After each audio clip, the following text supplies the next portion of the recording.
बीड सरपंच संतोष देशमुख हत्या प्रकरणाला 27 दिवस पूर्ण झालेले आहेत आणि या प्रकरणातील फरार आरोपी कृष्णा आंधळेलाही अटक होण्याची शक्यता आहे।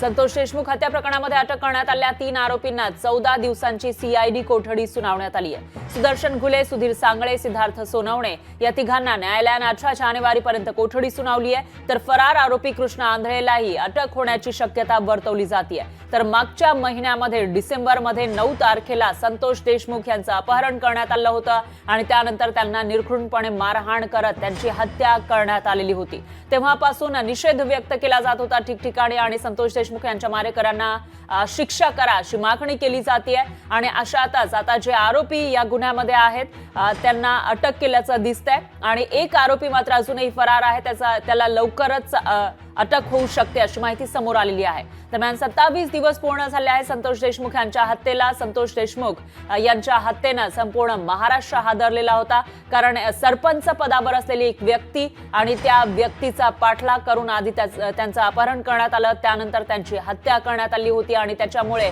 अशा पद्धतीनं जर खुलेआमपणे कोणाचं अपहरण होत असेल, हत्या होत असेल तर कायदा सुव्यवस्थेवरून प्रश्न उपस्थित केले जात होते। मात्र आता यामध्ये जे आरोपी होते 7 आरोपी होते, त्यापैकी 7 जणांना अटक केली आहे, पण 7 आरोपींपैकी एक जण फरार आहे आणि एक जो दुसरा आरोपी होता ज्यानं याविषयीची माहिती दिलेली होती संतोष देशमुख नेमके कुठे आहेत त्यालाही अटक करण्यात आली आहे आणि अशा 3 आरोपींना 14 दिवसांची सीआयडी कोठडी सुनावण्यात आली आहे। तर सुदर्शन घुले, सुधीर सांगळे, सिद्धार्थ सोनवणे या तिघांना कोठडी सुनावलेली आहे।